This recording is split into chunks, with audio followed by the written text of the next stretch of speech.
Well, it's 7 o'clock, and I'm going to call the meeting to order. My name is Gurdeep Brar. I'm the new mayor of Middleton, and I'm happy to be here. So we're going to start with the approval of the minutes. I'll move approval. Second. Any discussion? I'm going to call the question. All those in favor say aye. Aye. Anyone opposed? Okay, so the minutes are passed. So the next one is a design review for vision for new facade for Chocolatarian on 6637 University Avenue. And we're going to do it slightly different. I'm going to ask Aline to sort of very briefly describe what it is, and then we will have the motion from the floor. And she's going to do that just now. In taking off their awning, they discovered some damage underneath, and so they decided to apply a facade material that would be similar to what's on their neighboring properties, and then painted a chocolate brown for chocolatier. And so that's the change. So it would be design review for the change in the material and paint color. I think it'll look pretty nice. It's already painted, isn't Yeah, it? yeah. Well, they had to because of the Yeah, because of the rain was coming in. The exposed cracks. They were worried about damage, so they had to. Looks good, though. I'll move Looks good, yeah. approval. Second. Okay. Any discussion? Okay, I'm going to call the question. All those in favor say aye. Aye. Anyone opposed? Okay, so the motion passes. The next one is specific implementation plan modification for construction of a storage building, Laser Express 3620 Venture Avenue. And And this Aline, one's Mark's, if Mark could. Mark, you want to talk a little bit about explain? that, that'd be great. You probably all noticed the 60,000 square foot building that has been constructed over the past half year or so east of the airport, behind Lexus. That's the new headquarters for Laser Express. On the northeast corner of that building, they are proposing a 1,760 square foot storage building that would be 18 feet high, concrete storage building. It is located at the base of the hill that on top of the hill are some residences which can look over the site, but in my opinion, they don't look down onto the site, and so this wouldn't be very noticeable to them. Eileen and I spoke about this today and thought it might still be appropriate to have some landscaping to help screen the shed, the storage building from the top, so that was not reflected in the staff comments. I think that's a good suggestion. So I would recommend the approvals of minor SIP modification, but with staff approval of screening as necessary from the residences, screening as necessary to shield, to soften the view. Okay, thank you. So I need a motion, so somebody. Okay. I'll move approval as a minor SIP. What? He was making the motions. I'm sorry. Do you need something else? Okay. Jim, you're goofing me up. Okay. As a minor SIP, let's see here, what else we got to say? And we want that landscaping that Mark mentioned. Staff review of landscape. Staff review of landscaping for screening and aesthetic purposes or whatever. Yeah. And it's second. Ed, you did second. Okay, all right. Any further discussion? I Yes, have a Ted. curiosity question. What are they going to use a concrete building of 1,760 square feet for? Is anybody here from Laser Express? I was just curious. That's kind of a crazy one. So they're going to keep their ink. Yeah. My other question was 18 feet tall seems like tall. Yeah. It's about 2 stories, yeah, almost, yeah. It does not say in their application. It just says construction of concrete storage building. And it doesn't matter for our purposes. I Right. was just curious. Yeah, it's interesting. It's like, what? I guess they want to make sure they don't run out of room in there. Just say. Well, it's up against that hill too, so it should. Yeah, it should just hopefully blend. Even though, yes, Cindy, I'd agree, it's huge, but, The main building is still taller. is it really? I'm sure it is. Yes, I it's didn't- quite tall. Yeah. It's more, They really are not looking down, they're looking right at the roof. I noticed that on our tour. Yes. It's not quite what I dreamt of. yeah, yeah. Look, ask about the landscaping. Where is the landscaping intended to be? I would recommend that it be closer to the residences on the hill instead of that's- right behind the, I'd say too. right. So we'll work that out with the applicant. Part of it was just where their actual lot lines turned out to be, I think, is part of the Right. issue, because a lot of the landscaping was actually on this lot, and so they took it down to. But if they could add some back, then I think that will help soften it. And how does this affect the number of parking stalls? Because I'm seeing 8 stalls there, but you can't get into one of the doors with one of the Yeah, stalls. Mark asked about it. Yeah, I asked about it. Our engineering staff also inquired about that, and they said it would not be a conflict. They feel it's, they're not going to use the building when that parking stall is used. They feel that there won't be a conflict. Why don't you just shift it 4 feet or 6 feet east? Back? Or east, you said? East. Then there wouldn't be any conflict with it Well, at there's the all. lot line, a future lot line that is Yeah, there, but so. it looks like there's room, there's some room there anyway. Well, yeah, they're maintaining a 10 feet of setback. I don't know if that's intentional or not. I would assume it is. Oh, I do? We can discuss that with them. I Yeah. think there's a reason they kept it 10 feet from the lot line. I didn't specifically ask that question. We did ask the question about, is there a conflict? Yeah. So they could have come up with that as an alternative, and they decided, no, they would like it like this, and they feel it's workable. So they're well aware of the concern. It's Yeah. been thought of, and in their mind, it's not a concern. So I guess the city doesn't really have a, Well, yeah, I guess it just comes on to, we ask for a number of parking stalls, they say, oh, we don't really need them. Yeah. well, Is that? but no who's right parking in stalls that? being taken, it just makes the parking stall, it just makes it a little harder to back out of it. So you have to back straight instead of, bending to the right when you back out. Yeah, no, I meant that you can't get into the building, or that one door of the building, because the parking stall protrudes into the doorway area. And did you say, Mark, that they were going to use that facility only when they were not using the And parking? that's what they have indicated in writing in an email, that's what they indicated. Any other questions?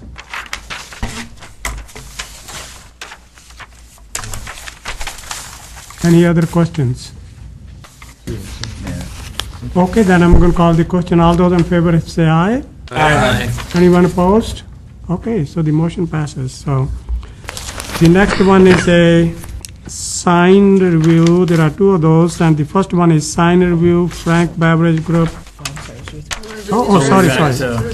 Yeah, specific implementation plan, modification, Ruth Chris's outdoor patio, 2137 Damming Way, and Eileen is going to explain. And John, the architect, is here for this. Okay. It's adding some outdoor space to the east of the front door, and also adding some folding doors, some sliding doors that he can talk briefly about if anybody wants to, instead of the overhead garage doors, to make it easier to access the outdoor seating. And the recommendation is approval. So do you want, Add. should we just ask him to show what? Yeah, go ahead and Nice. explain what you have. Since you are here, so might as well, so, Made the trip, I may as well do the full dog Yes. and pony show. yes. I'm John Bano, I'm with TJK Design Build, and what we're proposing is a small outdoor seating area on the front, or the parking lot side of the building. It's about 700 square feet of patio space, and part of the reason is because the existing patio that's on the other side is really, one, difficult to get to. Secondly, it's really loud and it's very hot because of all the sun exposure on that side. So they're hoping that this has better success for the facility and energy. One thing that you have on your drawings is we had 2 overhead doors shown in the existing building to gain access to the space. After thinking about it and talking it over with the owners, the overhead doors, which are very popular right now in a lot of restaurants, just seemed a little out of character for this location and the type of building that it is.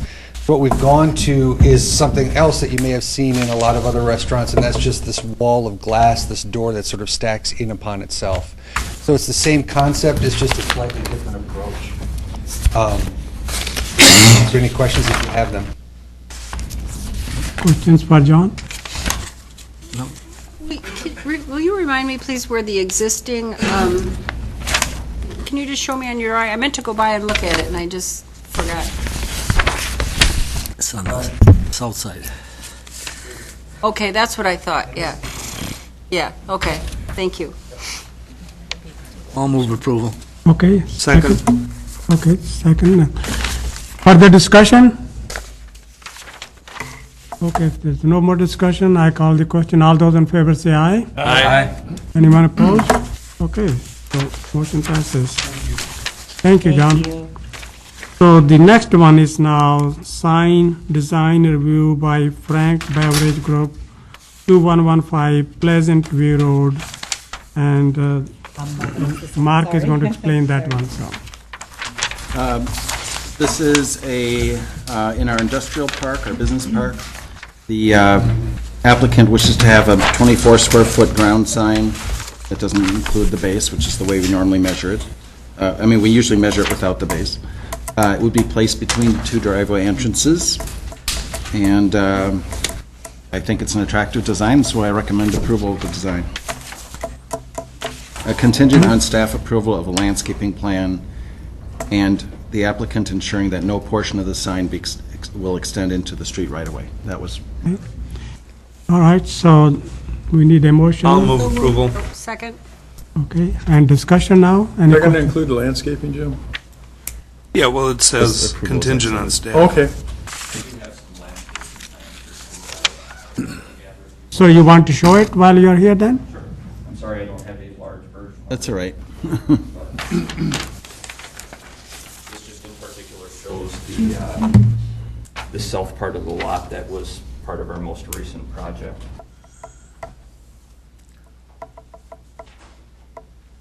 Thank you. One is good. Thank you.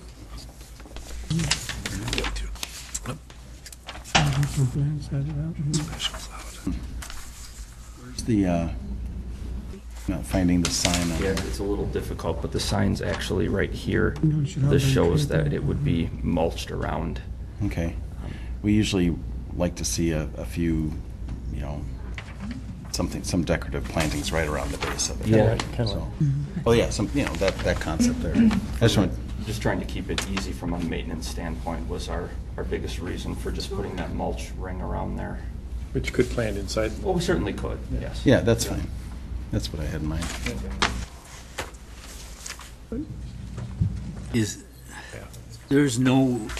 The sign is not lit, is that right? That is correct. Yeah, go ahead. Any more questions? I have a pen. Oh, I got it. Double check the distance from the street to make sure that we were fully on the Frank Wicker property.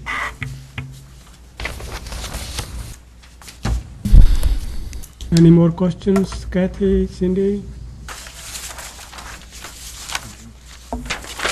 Okay, then I'm going to call the question. All those in favor say aye. Aye. Anyone opposed? Okay, so the motion passes. So now the next one is also the sign design review by Frank Beverage Group, but this one is on 8511 University Green, so just a different place. So Mark, you want to? Yeah, this one is a smaller sign, 6 square feet. Technically, anything under 6 square feet doesn't even need to go to the planning commission, but it says specifically under, and this was listed as 6, so that's why it is here. Very similar, obviously, to the, in design, concept to the other sign.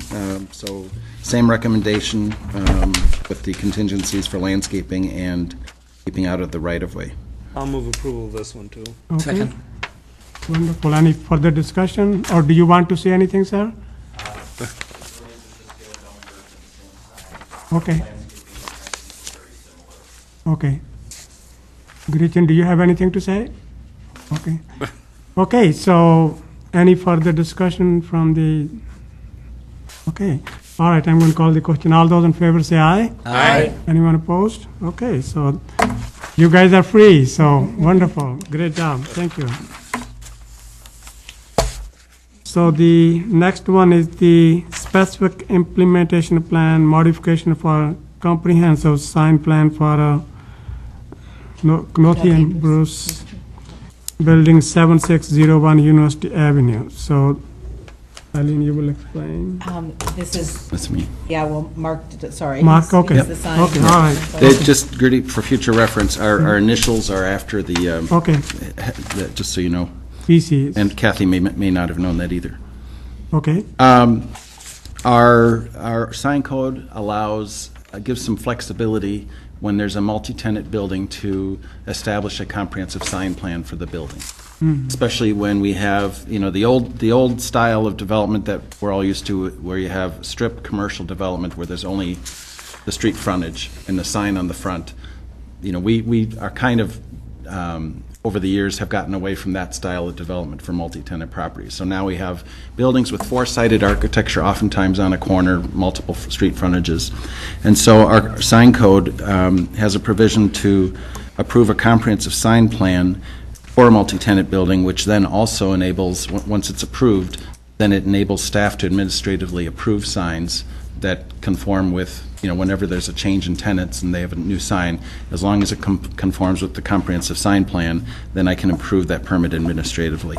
So this, before you tonight, is a comprehensive sign plan for anticipating the 4 tenants in the building, only 3 of which currently wish to display a sign. And there's 3 bullet points here for the standards that it would apply for the signs. And all existing signs that are on the building are temporary and would be removed. So my recommendation is to approve the comprehensive sign plan as a minor SIP modification, contingent on removal of existing signs that do not comply with these standards. okay, And this is acceptable to the applicant. My recommendation is. okay, so we need a motion. I'll move approval. I need a Although I'm second. wondering where Randy is tonight. Expected to see him here. So riding his Second bike. the motion. Okay, so, I have a question. Mark, what was the impetus for doing a comprehensive sign plan? I think it's a great idea. The impetus for this building or This in building, general? Yeah. Well, the impetus is they have tenants who wish to have signs. So I don't mean to be flip. No, I know, but I mean, 2 of these 3 businesses have been there for a long time. Oh, And I was just curious, I think this is a great idea. This is what we want people to do. right. But I was just curious as to. I don't know what triggered it now, other than I suspect one of the tenants wanted, you can probably answer it since you're here for the applicant. Mind coming Come in? up to the yeah, mic. go ahead and explain it. Thanks. Good evening, my name's Kevin Burrow with Knothy and Bruce Architects. The impetus for this one was because we wanted to finally get our name on the building, actually. Okay, makes sense. Been there for many years, and Yeah, other than a little sticker on the door, you really can't find us. yeah, yeah, And then the other tenants were well on board with that idea as well, so. okay. Building looks really nice. I wish everyone would do this. Yeah, it's a good idea. I have a question. It says you have 4 tenants now. Is that the maximum amount of tenants you'll have in there? In that More than likely, yes. There's 2 tenants on first floor, 2 tenants on second floor. Should one of the larger tenants vacate the building, it could potentially be subdivided, but it's not very realistic. So, but each tenant would be allowed to have the 30 square feet, no matter if like you had 6 tenants or, No, it would be capped off at, I believe, at 120 square feet total. We can, maybe the minutes can reflect that, that's the intent. Because the way they're laid out, it basically is designed to have 4 tenants. There wouldn't really be room to have another tenant without scrunching the signs together. right, that's what I'm That's a good wondering. point, But if they yeah. had, But it is not really realistic to have them. okay, but capped at 120 square feet. Yep, that's Good good. point, Kathy. I think we've discussed this before, this project, and there was some feeling about having a composite sign that had all of those on. And so I don't know, as I take a look at it, they could possibly go on the corner of the, is that Aurora? Aurora and University or something of that nature, so they weren't all on the face of the buildings. I wonder if that, I still feel it has merit. That's the way it is on the opposite side, on Elmwood. And I don't I don't know, I don't understand what you mean by the opposite side on Elmwood for this Well, building. this parking lot that's Oh. behind this building is, got a sign on Elmwood with these businesses on. So, and I mean, I certainly understand that not everybody is going to go down Elmwood and see that sign, so I don't have any objections to having. But the idea was that there is a chance for it to look cluttered. And these are reasonably similar in style, but, what prevents somebody from coming up with some real scrolly kind of a thing, saying this is my sign. So I thought we were trying to, kind of consolidate the signage. Obviously, wayfinding is very important. People have to find our businesses. So anyway, we've already discussed it, and we put it aside, and we're essentially coming back with the very same proposal. So how do you guys feel? You think that it's okay the way it's proposed? Or do you want a composite sign? I think, so when you say composite, that's close to Hody's Bar and Grill? You said that's on Elmwood then? Yeah, it's a sign that's got 4 business names on it. Okay.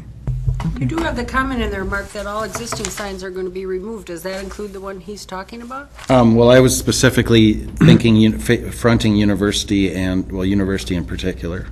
There's the Decker Cole Interiors sign that's at the, basically ground level, and that obviously looks out of place. So that's the one I had in mind. And then there's also the directory sign. Yeah, there's a monument. A monument sign, and that would be, University, and that will be right, that's gone, removed as well. removed as well, right. So those are the two that I We didn't, don't have a sign on Elmwood. I'm still not following you exactly, Dennis, in terms of which sign you're referring to, facing Elmwood, I'm sorry. In the parking lot on Elmwood, which accesses the parking lot that we can see here. But this building doesn't front Elmwood, that's what I don't follow. It fronts, well, what do you mean, is there another building behind this There's one? the Hody is behind it. Yeah, the That's why I'm not Hody's in following front you. of it, yeah. Okay, well, I think you're That's thinking of, mine. I know what you're referring to, you're referring by the Staybridge. There's a directory, what we call directory sign at the Staybridge Yes. entrance. That's a block removed west of That's of not this this site. parking. Not this building, no. okay. Okay, Isn't, Now I understand your comment, but Yeah. it's definitely not this block. Yeah, It's a okay. different property. my error, I'm sorry. That's no, right. no, that's all right. Any other discussion, questions? Okay, I'm going to call the question. All those in favor say aye. Aye. Anyone opposed? Okay, so the motion passes. Thank you. Very much. So the next one is a request for tax incremental finance District 5 funding for the traffic signal at Allen Boulevard and Maywood Avenue. I'll take this. And that's Eileen, so there are, And there's some questions that points, Radeep yes. asked me to address. And this was placed in our 2009 TID 5 project plan, which was actually written back in 2007 and 2008, because if you remember, TID 4 became TID 5 in 09. But, and it had a placeholder of $140,000 for this light. And it was because it's been talked about through the years that with pedestrians crossing and getting over to Harbor Athletic and Midtown Pub and that shopping center, that it would be, as Sean put it, it would decrease the risk of becoming a serious issue. They did have a traffic study. It didn't show that the warrants were there, but we also talked about let me put it a different way. The recommendation was that it stay a stop sign for now, but we have at least 4 other traffic signals in the city that have been placed where this traffic study essentially said the same thing. Nursery and Airport, Century and High Road, Baskerville and Century, and Bristol and University. And those were placed to help pedestrian safety gaps.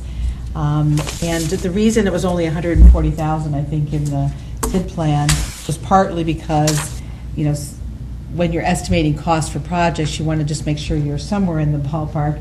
That was that was 8 or 9 years ago, and, you know, the costs have increased. Sean had a memo that was in your packet that showed the cost of some of these. And, you know, the budget amount in the TIF plan doesn't really make a difference. The fact that the project's in there is the important piece. And who benefits from it? It's most likely the pedestrians. There'll be some benefit perhaps to gaps or whatever. Somebody asked a question, would it increase the traffic on Maywood? Sean doesn't feel like it would, because people aren't go there to turn left. They probably would go up on either Amherst or Branch to Century and turn right. And then as far as the cost difference, again, it's just your Dee pointed out that the traffic signal itself is less than $30,000. It's the installation of it that costs so much. And again, that's just the increase. It's very similar to some of the other ones we've put in the last 5 or 6 or 7 years. So yeah, it's here tonight to make a recommendation to the council for the funding by TIF 5. We've been talking about this thing for many, many years, and it had, it resulted in a 4-story old folks place. Yes, there was another old folks. Somebody who would qualify. Yeah. But I know that the Harbor Athletic Club, and I'm sure the friends over at Starbucks, whose windows I anxiously await, and would very much appreciate it, because it's very hard for people to get out of. And people will have to stop on Allen, but they'll only have to stop. It'll only be triggered when there's somebody there, or there's a pedestrian, or there's a car. So it won't be as often as, you know. Oh, it will. It won't be a continuous cycle. It'll be I don't know exactly what you call it, but it'll be triggered by. Like an on-demand. Yeah, and the light will be, the signal length will be short, just enough to allow a car to pull out unless someone has activated the pedestrian signal, in which case then it would be longer. Can you put a sensitive sensor in there so that my bicycle? Most of our signals in the city have that. They're just, some of them need adjustment. I should put on more weight. This is for pedestrian safety. Will this have a countdown for the pedestrians? Oh, that's a good question. I don't know if it has a countdown, but that is good. Although those make me a little nervous. The countdown timer is becoming pretty standard too. I would. Okay. I'll ask. I would. Well, if it's under 26,000 yet. It's not the equipment. I know. I can't imagine it won't have it on there. That's what we're installing now, from what I've seen. Wish that one on University of Bristol had that, but that's. As someone who frequents this area a lot, this is going to make a big difference. It will. I mean, I'm going there too. Okay, so I need a motion to approve then? I have a comment too. Sure, go ahead. I'll be ready to make a motion, because just about everybody knows this was my district for many, many years, and I live in this area. And I can tell you that, especially with the construction of the Heritage there, the sight distances, you're at that intersection looking towards Century Avenue, it's a lot more, or down Allen Boulevard, it's a lot more difficult. So I think people are very anxious to see something done, and we have talked about this for many years. And I'm glad to see it done.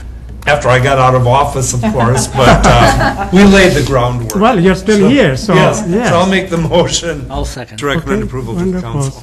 So any further discussion? That is very fitting. Well, I just have a couple of words. I think that the city moving forward and looking at pedestrian movement as well as car movement, and in this case, the warrants aren't met from an automobile standpoint, but I think it's really forward-thinking to now start to look and work with pedestrian movement as well. So, that's a good point, and people won't also have to take chances, because that a traffic study doesn't measure how many times somebody might go, I think I can make it. I would add to, sorry. Yes. Go ahead, Dan. Well, he called on you. Well, my only question. Yeah, go ahead. I drive, I drive a scooter. It weighs 350 pounds. A lot of the motorcycles, a motorcycle or two-wheel vehicle will normally not trigger a light. So I don't know if that one is going to have a sensor. I can answer that. Well, Mark will go ahead and We answer. have, in the last year and a half, been painting the bicycle symbol for where you're supposed to position yourself so that you maximize the chance of triggering the sensor. But some of the sensors are not sensitive enough. Gotta go to the right Not the way. meetings. No, if you look, like for instance, High Road, Park Street High Road, Century has got them. They're in other locations too. The problem is some of the sensor has to be adjusted. It's not, in some cases, it's not sensitive enough to pick up Oh, I saw those bicyclists. bicycles on High Road, but I didn't know that's why they were there. Yeah, that is a bicyclist, that's a little tip for bicyclists everywhere, I guess, and for scooters. So, and the other thing I was going to add is regarding the comment that Leaf made.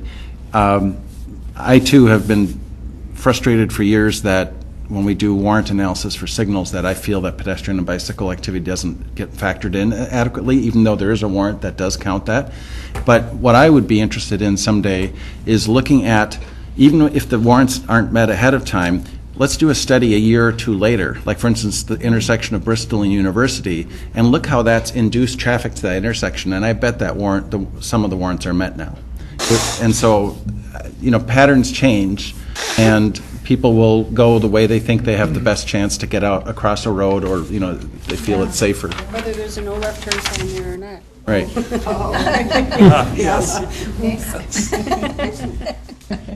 So ideally, fewer kids now are crossing at, Middleton Street? Yeah. Ideally, some still are, but it's safer to for the them to go to right. Bristol. So now I bet a warrant analysis would reveal different counts. Yeah, but you're right.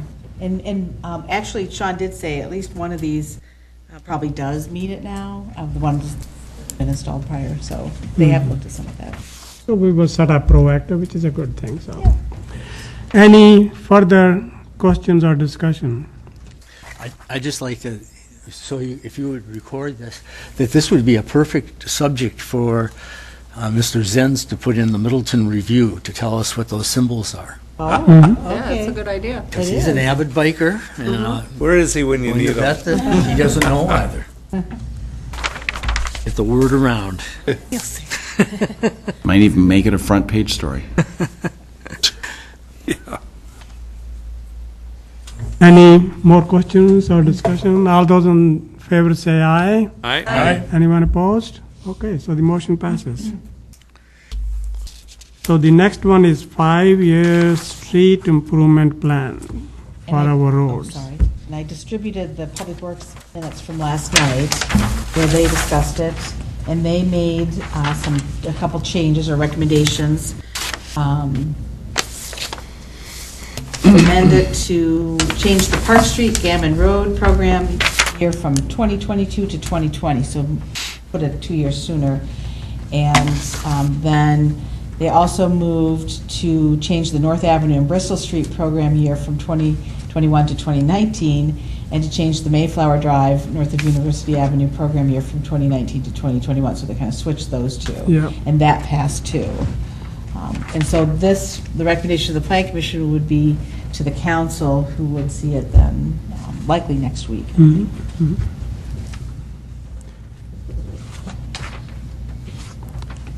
So how do you guys feel? So if we wanted to agree with what they said, we would have to, Say as approved by the Public Works Committee. okay. I would make that motion. Okay, and the second? Second. Okay.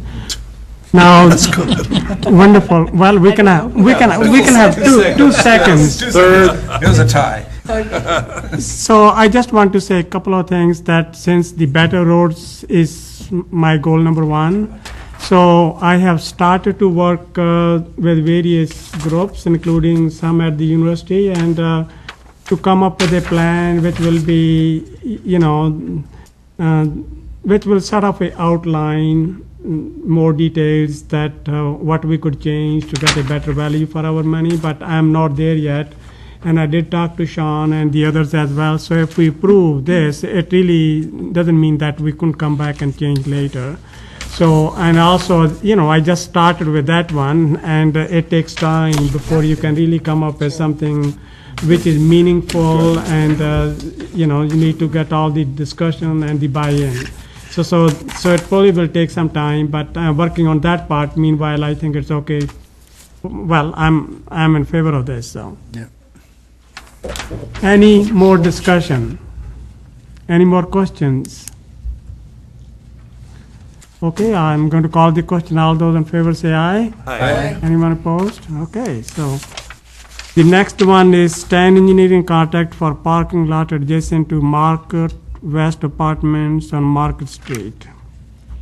And this is a $22,500 sign and bid. It's not the construction observation, but I did check with Sean. He said 7 or 8% is kind of a rule of thumb for the design of it, so. Well, we discussed this last time, and the Yes. importance Yeah, of and this doing is- that, so it certainly makes sense to me, so I'd move approval. Okay, and need a second? Second. All right, so any discussion? I did already talk to, Eileen, she answered those. It looks like, it's costing us about $440 per stall there. Just $440 for each of the parking places. So, and, That's engineering. yeah, so I think, It's not for the any questions on this I one? guess you're right. park on engineering. Any questions? Any concerns? Okay, so I'm going to call the question. All those in favor say aye. Aye. Well, anyone opposed? The motion passes. So, well, before we adjourn, let's give I'm assuming that the council is going to approve my appointments, and but assuming that, let's give a big hand to Ed and Jim here. So. Great job, guys. I know you were recognized Ed was at the city council meeting, and Jim has been recognized multiple times. And thank you for actually, making the time today, otherwise we won't even. Gurdeep, have if a I can quorum. just make a comment. Yes. You want to go first? Go ahead.